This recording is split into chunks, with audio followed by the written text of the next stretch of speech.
Thank you for joining me on episode 14 of Between the Levees. I have today a guest who operated LaGrange Lock and Dam for a number of years. I have Mr. Randy Mayse here. He is a retired lock operator and entrepreneur. I assume he has more than that, but we'll get into that. Mr. Randy, thank you for joining me. Fine, glad to be here.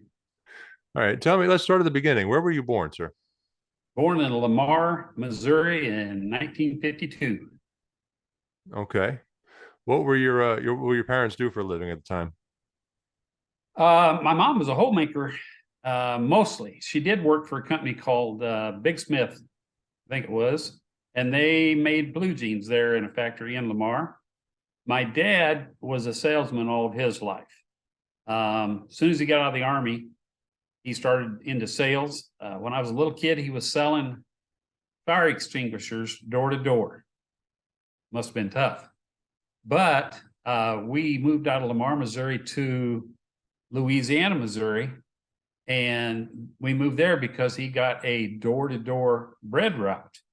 So he would go to Bowling Green, Missouri every Monday, meet a bread truck that came out of Kansas City. He would fill his truck up with pies and bread and dinner rolls, things like that.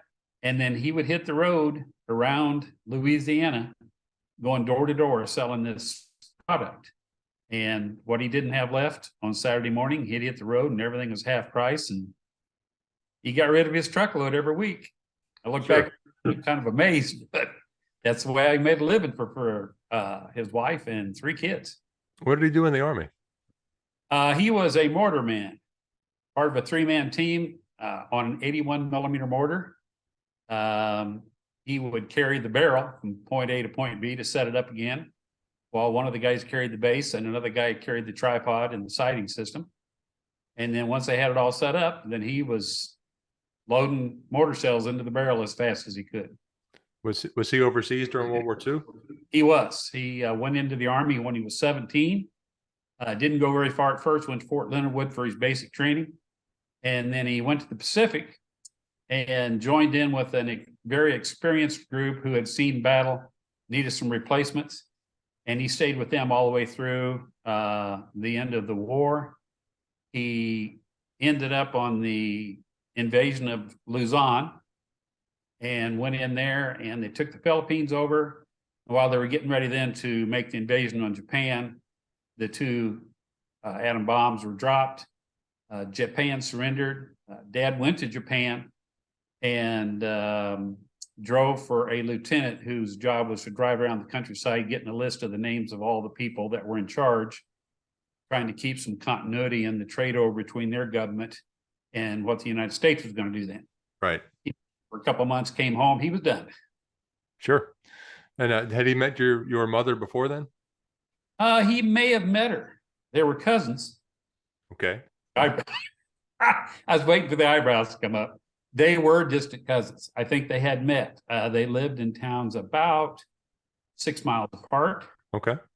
And it wasn't long after he was home and they met. And it wasn't long then until, because my mom was too young to get married in Missouri, they loaded into the Model T and ran to Kansas, Girard, Kansas. And when they went to the first preacher, my mom told him how old she was. And I said, I can't marry you. You're not old enough here either. So they took off and headed for the next preacher. And Dad looked at Mom and he said, don't tell him you're 17 this time. Tell him you're 18. Preacher said, okay, I'll marry you. Let's go to the church and we'll do it. Well, that car only had 2 seats. So the preacher sat, and the preacher is a very little guy. He sat on my mom's lap while they drove to the church to get married. And they got married, and that was the start. What year would that have been? Oh my gosh. My older brother was born in 48. So I'd imagine it's probably 47. He'd only been home from the war for a year and a half. Okay. And he was into sales immediately thereafter? He did. Yeah, that's all that I've ever known that he did. The only other thing I know was a 2-week period between sales jobs. And kind of a good example of to us, and just to keep money coming in, he went and unloaded boxcars for 2 weeks. Okay. And the day that ended, the next day he went to work for Hershey Chocolate. Now, his last sales job that he was in was with Hershey Chocolate Corporation out of Pennsylvania. And he did an excellent job. He was at a sales route which covered about 2/3 of Illinois, a little bit of Missouri, a little bit of Indiana. And he was the best salesman they had for a couple of years running right before he retired. And so he was somebody to look at and go, yeah, that's the way it's supposed to be done. How long did he do that? Oh, he started that probably, I'm going to say he was in it probably for 22, 24 years. Retired from Hershey and hung around for another, I would say probably 10, 12 years before he passed. So he was a good example to all three of us boys. Sure. All right. So what are your siblings up to?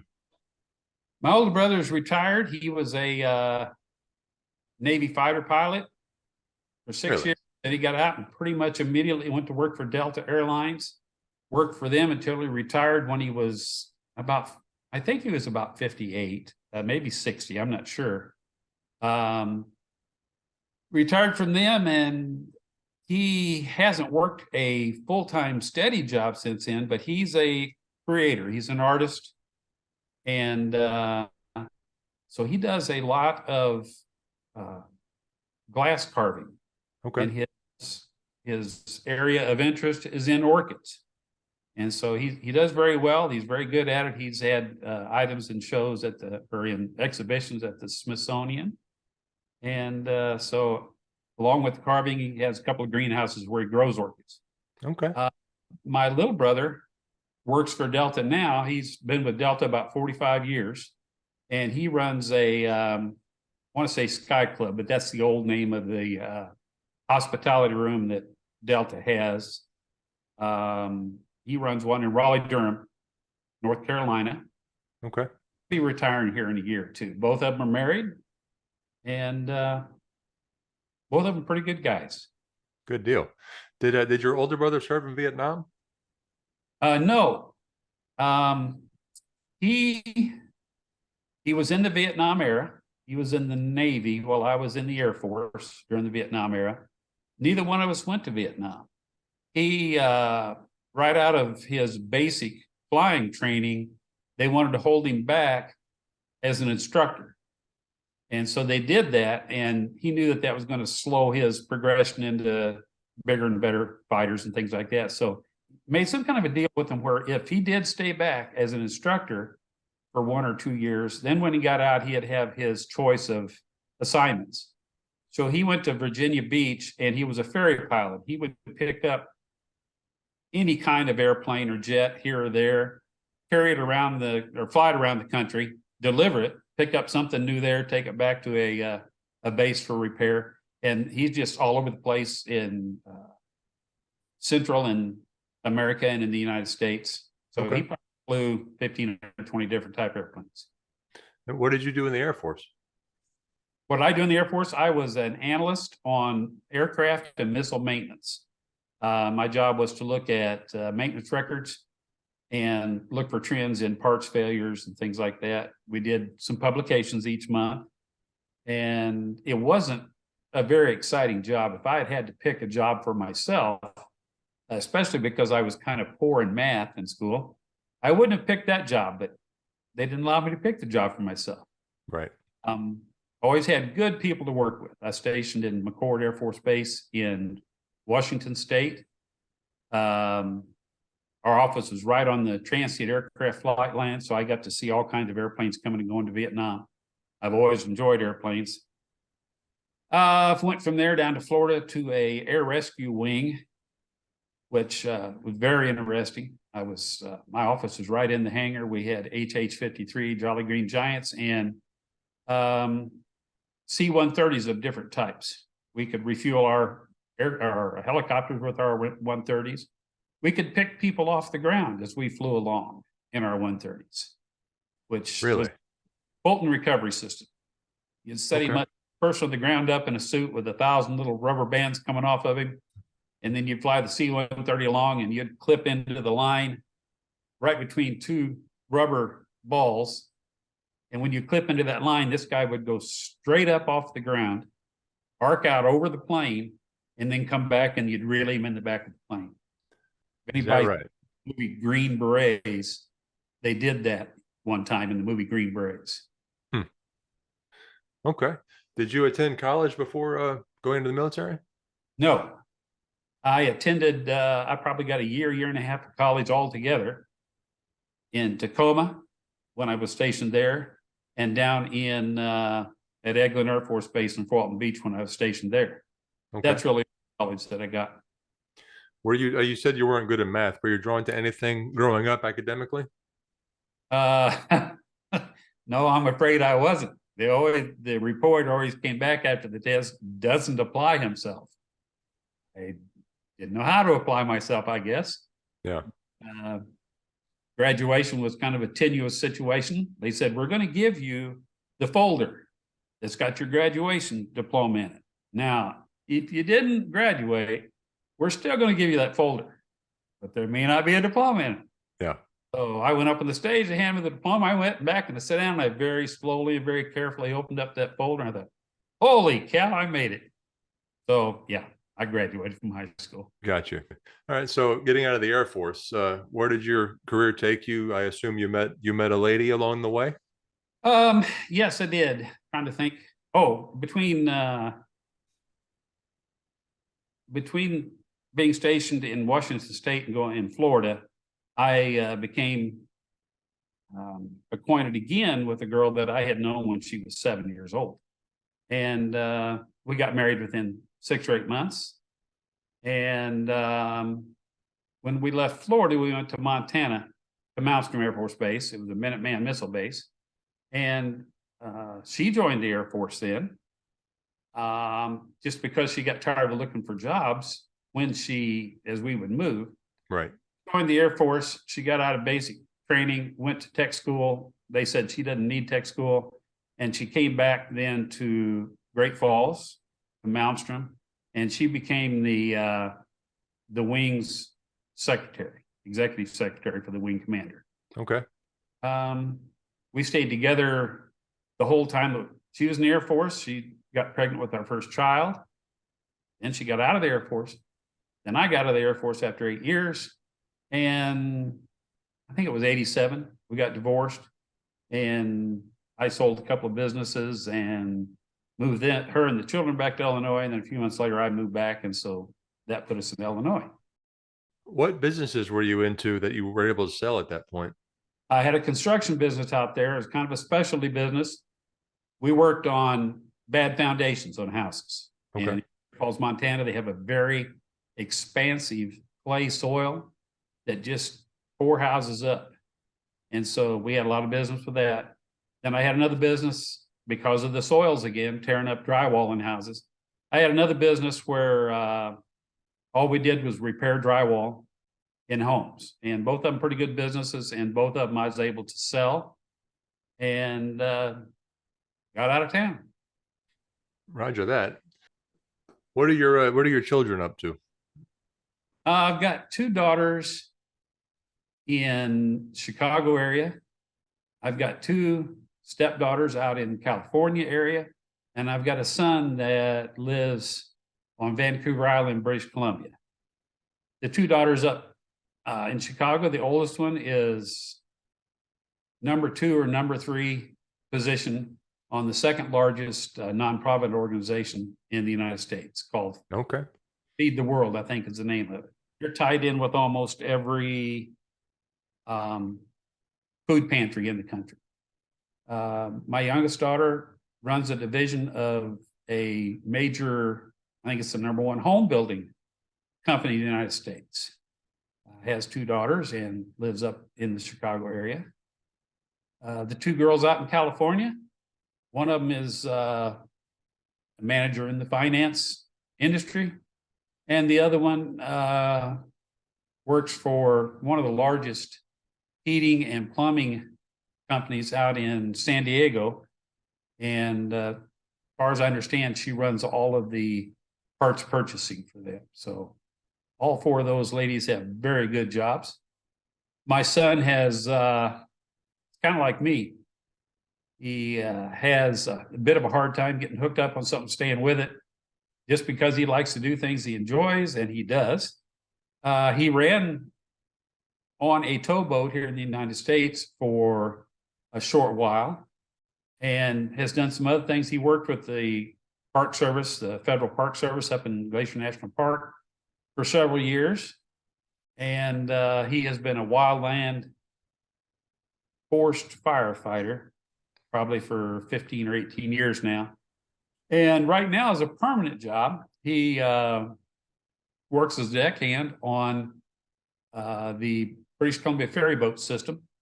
And he works off of a 3-island area up off of on the inland pass off of Vancouver. So that's the 5 children. Okay. It's like quite the array of things. It is. What led you into the inland river industry and into the LaGrange Lock and Dam?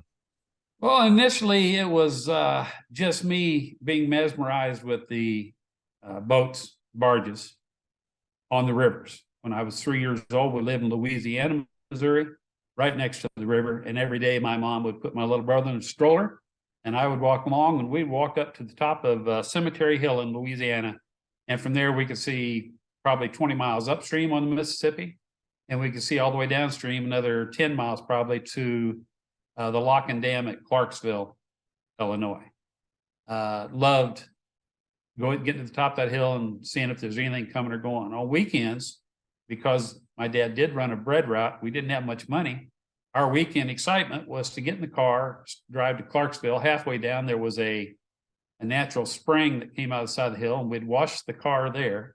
Then we'd go down and spend a couple hours in Clarksville, and it always meant spending some time at the Lock and Dam. And at that time, anybody could walk right up to the railing by the pit and watch the boats locking through. I left all that when I went to the Air Force and didn't get back to really enjoying that until 88, 89, after I'd moved back to Illinois. And then it became a real drive for me to go to the river, and whether it be the Illinois, which was closer to where I lived, or the Mississippi, and just see if I could find some tows going down the river, check them out. And it was very specific for me to know about them as far as how big they were, how long they were, this and that. And wasn't a lot of people out there that could give me that information. But from there, I just started making rather crude models of boats and barges, mostly barges. Boats are hard to make. I did get to the point where I was creating a 1/300th scale 15 barge tow and sold a few of those. And that included making the models for 8 or 10 different barges, making rubber molds so I could cast those, and then models and molds for boats. I would put all that on a 52-inch long oak base with a fiberglass or plexiglass cover over it. And that was my first venture, and they sold real well, but it was too hard, too much work, and didn't get enough units out quick enough, so I didn't do that very long.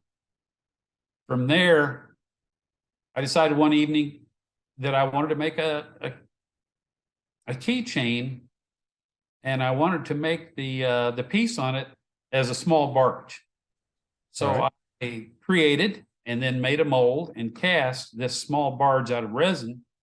And I thought, well, that looks pretty good. But then I realized that if I could make 14 more of those in a boat, I'd actually have a toy.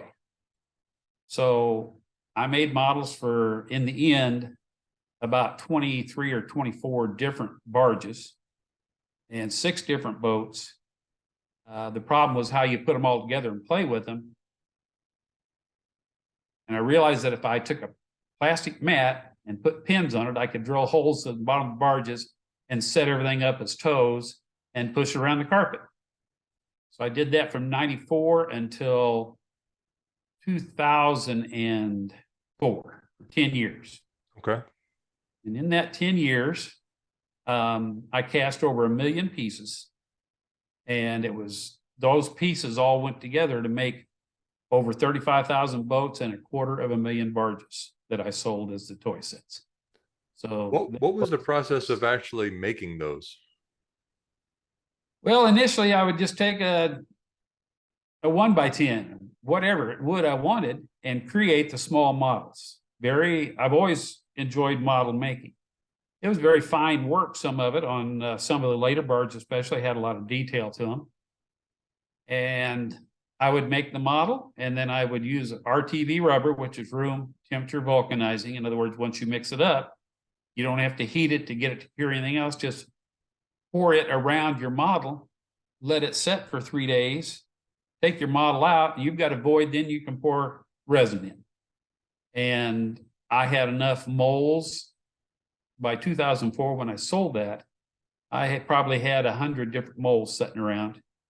And I had enough molds where I could start in the morning and make 700 individual barges in a day. Really? The only thing then had to be sanded and the 2 holes drilled in them. They were ready to go in a kit. I had 3 or 4 Amish ladies that I had met per chance down in Missouri that were sewing the drawstring bags that those all went into. And they made 35,000 drawstring bags. So that's how that went. It pretty much sold itself. I took 100 sets shortly after I'd started down to St. Louis to a National Waterways Conference meeting. And I sold the 100 sets, even though they were 6 barge tows. I had the barges, I had the mats to put them on, I had the drawstring bags, but I didn't have any boats. I hadn't got that far yet. All I had was a sample to show them this is what the boat's going to look like. And I sold all 100 of those sets down there in 2 days with the promise that I would send them all their boats later. Right. Met some really good people and had a lot of fun. And would that move more recently into concrete castings, I believe? Well, there was a couple of stages between there. In 2004, I sold the toys to a group out of Louisville, and they continued to make them. I left the Corps of Engineers. I joined the Corps in 2000, so I still owned the toy boats, but they weren't paying all the bills. And I was riding with my son one day, who did a lot of work with me on the toys. We were riding up to Ottawa, Illinois to jump on a boat up there and just ride with them for 2 or 3 days, which I did quite a bit of back then before the TWIC cards came out. You get on a boat pretty easy. And I had the approval from one of the VPs over at ACBL that I could just pretty much get on one of their boats anytime I wanted. So we were heading up there and we got to talking. And I said, you know what I should do is I should get a job with the Corps of Engineers. Then they could pay me to watch barges and boats and I could still sell the toys. And it was kind of amazing how it worked out. Within a month, I was working at LaGrange Lock and Dam as a lockman on the river. That was the start of that career that went in a couple of other ways. But I came up with another idea, which I have once or twice. And I came up with something that was going to make me a millionaire. So I sold the toy company. And then I left the Corps of Engineers. And then I put all my money and a little bit more money into something that didn't quite jump off the ground, and we didn't quite sell enough to get our money back. And I went back into construction. Did that for 2 or 3 years, and I thought, well, when I left the Corps of Engineers, my boss at the time, actually he was the assistant lockmaster at the time, he said, if you ever want to come back, give me a call. So I gave him a call one day and said, I think I want to come back. He said, well, let's meet for lunch tomorrow. So we met together for lunch the next day. We talked, and within 3 weeks, I was working back at LaGrange Lock and Dam again and finished out my career there. So that left me still wanting to do something with the boats, and I started drawing boats on Adobe Illustrator and got better and better, showed some people some boats, got more work. And in the end, I've drawn over 100 boats. And they're quite detailed drawings. Sold a lot of them. And probably the best thing that happened to me in that area was shortly after I had started drawing the boats. I took some boats down to St. Louis to another waterways meeting.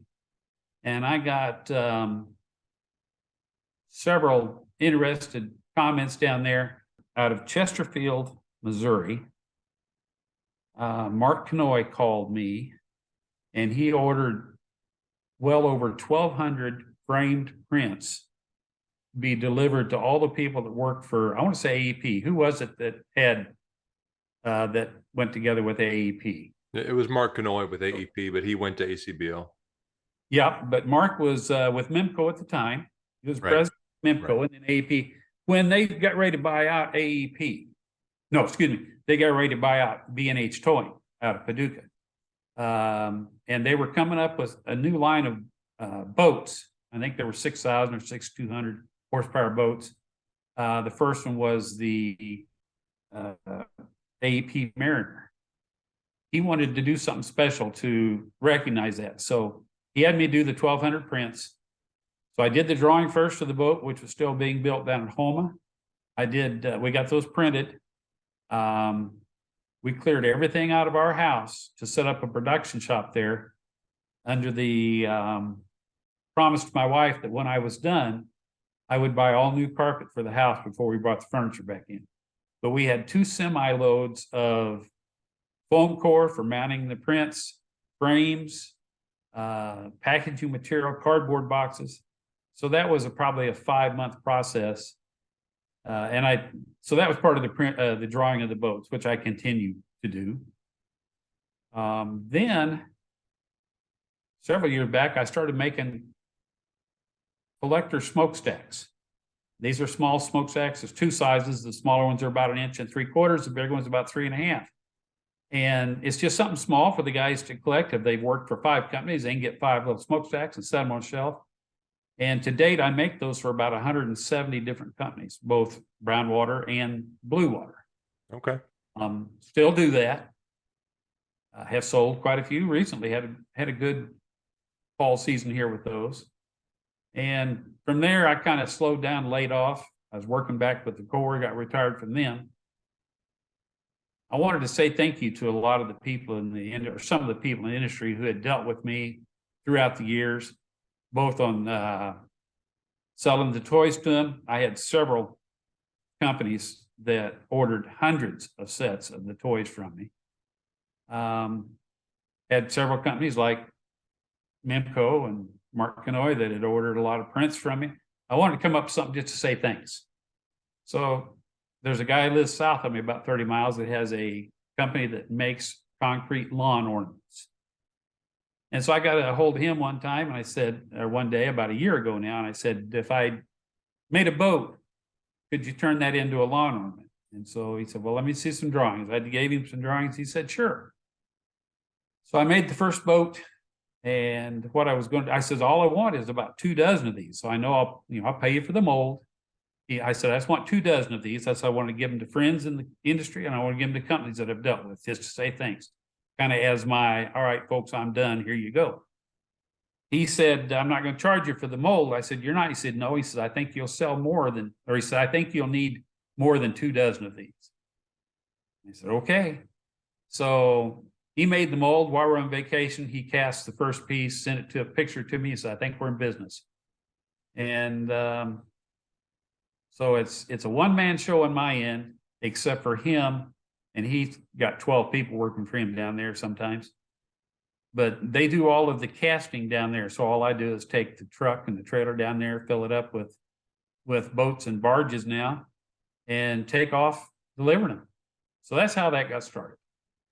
Do they make those to order, or do they make bulk options that you cart around and sell?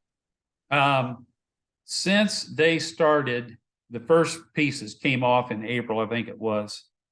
And since they've started up until just recently, all they've done is cast as many as they can, as fast as they can, and I've taken them all. They have people come in there to their shop and the grounds where they've got probably an acre of concrete pieces laying around for sale. People see them, they want to buy them, said, no, you can't. Although one guy gets these, he's got them all sold.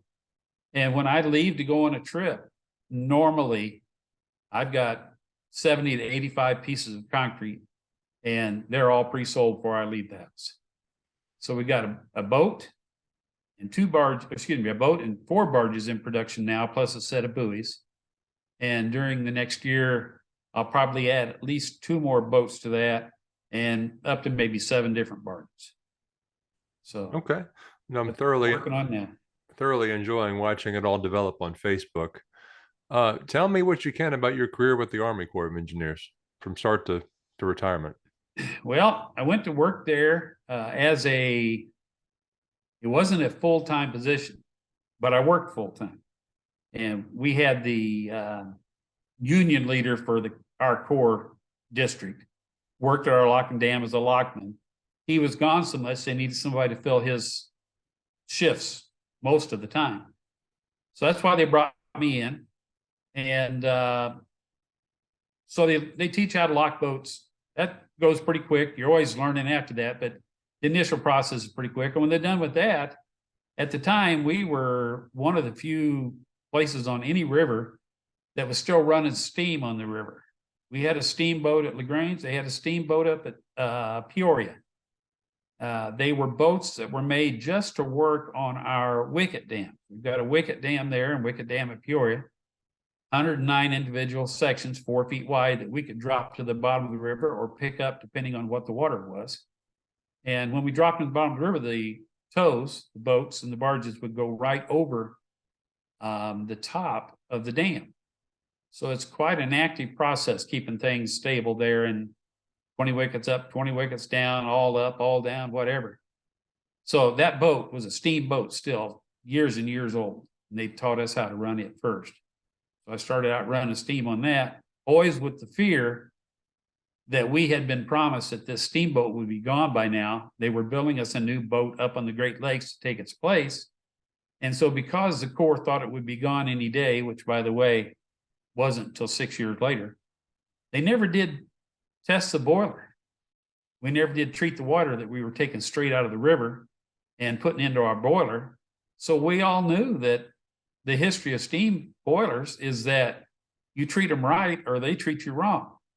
And so we were always concerned that we're going to go out there and fire this thing up someday and it's just going to explode on us.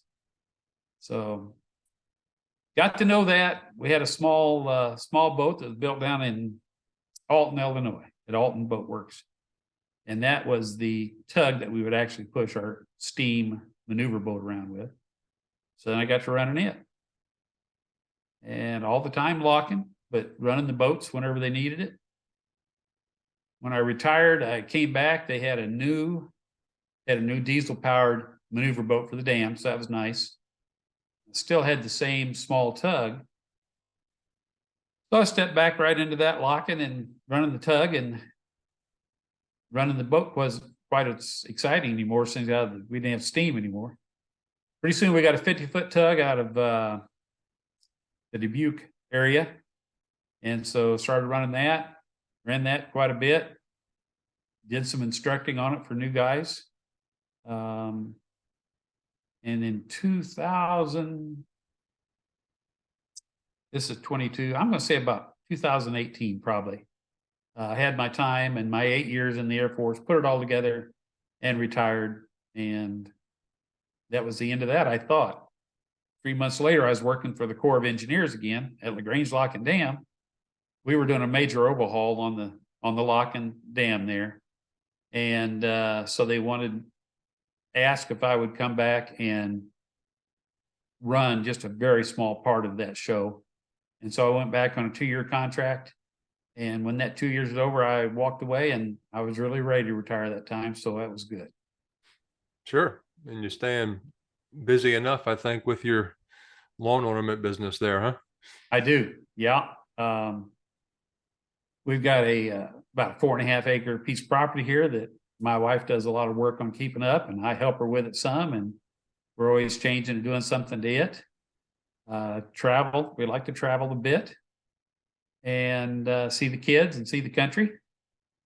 So that keeps us going. Without a doubt, sir. Yeah. Anything else you'd like to share? Any other interesting hobbies? Um, I enjoy flying. I've always enjoyed airplanes. I enjoy flying. Got about 600 hours of flying in. When I left the Air Force, I was doing quite a bit of artwork, and a lot of it had to do with aviation. And I was asked to join the Air Force Artists Association, and that was a group that went around the country to different bases doing drawings, paintings of situations, most of them aircraft. And a lot of it had to do with anniversaries, new aircraft coming out, and things like that. So I, it didn't take up a lot of my time, but I did several pieces for them that are in several different places. I did the space shuttle, a painting of the space shuttle, several drawings of different aircraft, and quite a few paintings for different anniversaries. I did the initial painting, or the official painting for the 25th anniversary for the Minuteman missile system. Okay. So that was nice. And if it was a flying unit, then I always got to fly in whatever aircraft they were flying. So that's nice. I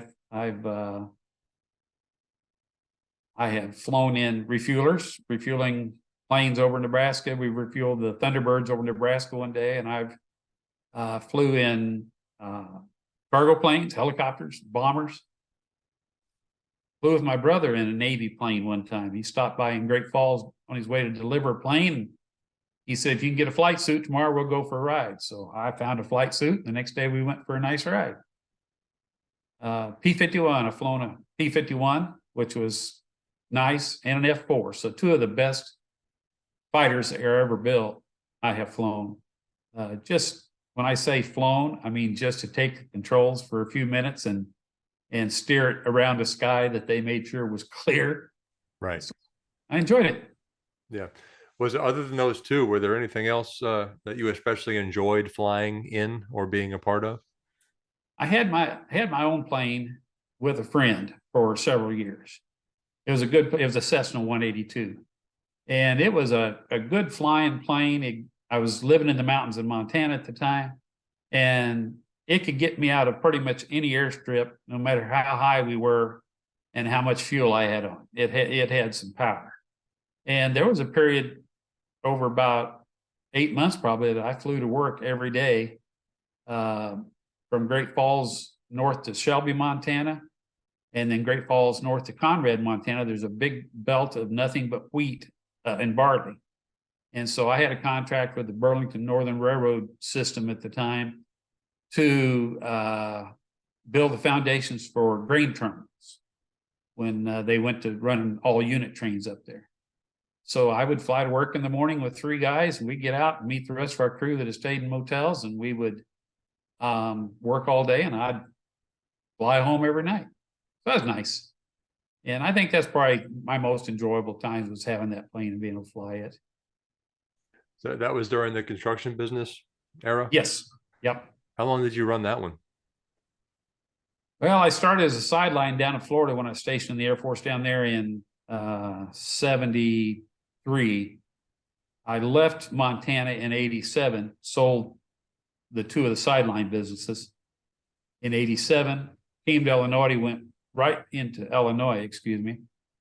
back into construction, and did that until I went to work for the Corps in 2000, then did it again from 2004 or 2006, after the business that I left the Corps for had dropped off. Did it for another 4 years and went back to work for the Corps. And as soon as I got back in this area, then we started building the house we live in. So that's another 2-year process. So I've done a lot of construction. Sure. Well, that kind of runs me out of questions, man. You're making me tired just thinking about everything you've done. Well, if I could, you asked about the airplane a while ago, and I tell you, one of the one of the most exciting things I ever did with that is I flew inside a volcano one day in my plane, an active volcano. And that I'm listening. I'm listening. that was after Mount St. Helens had blown up. And I had taken a man over to Yakima, Washington in my plane for a meeting. And on the second day there, we got to talking, and I said, well, I want to fly over and take a look at the volcano. Now, this would have been in, I think, probably January after it had blown up in maybe April, not sure exact. And so the guy that went with me says, well, I want to go too. And there were two other people said, I want to go with you. I said, well, all right, let's load up and go. So I checked everything out. At the time, there were no absolute restrictions on how close you could get to the volcano. There was a suggested limit for altitude and for distance away from the top. So the four of us got the plane, we took off and we flew out there, and we flew over the volcano at the suggested altitude, and then we flew by it at the suggested distance away. We got a good look at it, amazing to see. And so I turned, headed back for Yakima, and I'm flying along, and I looked at the other guys and said, you know, guys, we're only going to be here once probably. I said, let's take a vote. Who wants to fly into the volcano? And they go, oh, yeah, shoot, yes, let's fly into the volcano. So the man that sat in the front seat with me, he had a video camera, and he was taking video of all this the whole time. He was kind of queasy about flying. And so I turned around and head for the volcano, and on the eastern side of the volcano, there was a notch in the rim, probably went down 200 feet. And so I just aimed for that notch. And as we're getting closer, he goes, I'm getting sicker. Oh, I'm getting sick. And I said, don't you throw up in my airplane. Oh, man, I'm getting sick. I said, don't throw up. And so I looked at him. I said, throw up in your camera bag. He looked at me, and he dumped all of his camera stuff on the floor. And as we're flying through that gap in the mountains, he's sitting over there hurling. So as soon as we got through, I pulled back all the power and dropped all the flaps. And we're just kind of floating. And we made a circle around the cone, which had regrown now probably 300 or 400 feet in that 9 months, and just made a circle around it. And anybody that's ever seen anything about Mount St. Helens knows that the whole north side just blew out. So I just made a circle around it and flew out the north side like I was flying out of valley. And we smelled the sulfur from the volcano and everything. And so that was one of my best events in my plane. Without a doubt, man. All right. Well, I do appreciate your time, sir. You bet. Thanks a lot. Give me this opportunity. Yes, sir. Take care. Talk to you later. All right.